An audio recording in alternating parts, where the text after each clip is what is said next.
Brilliance Audio. Black River by Matthew Spencer, performed by Kelly Jones.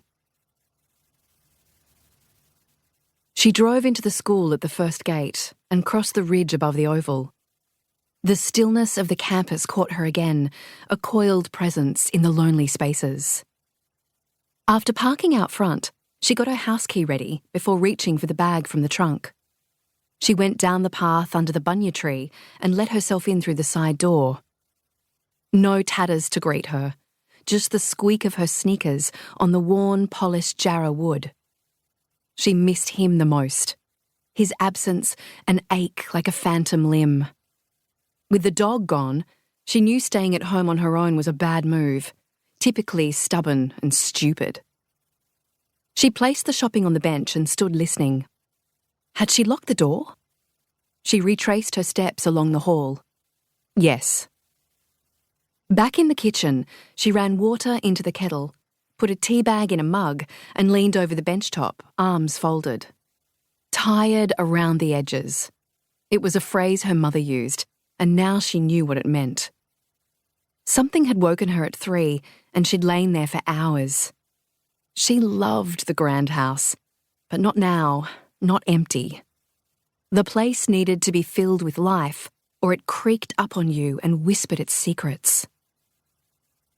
Talk of Gladesville was everywhere. On her feeds, at work, at the shops, on the radio in the car.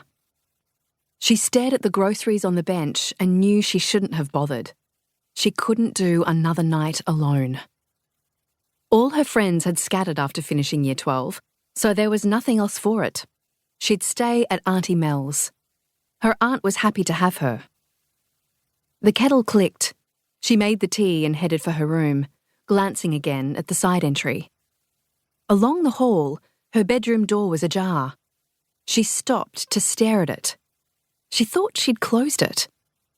But going over it in her mind, she wasn't certain.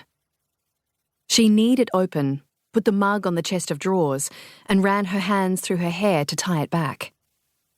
As she reached for the wardrobe handle, she caught a flash of orange. Half stuffed under her pillow was her orange bra. Dread burst. Fear had been behind her for days, but now it rose through her and held her.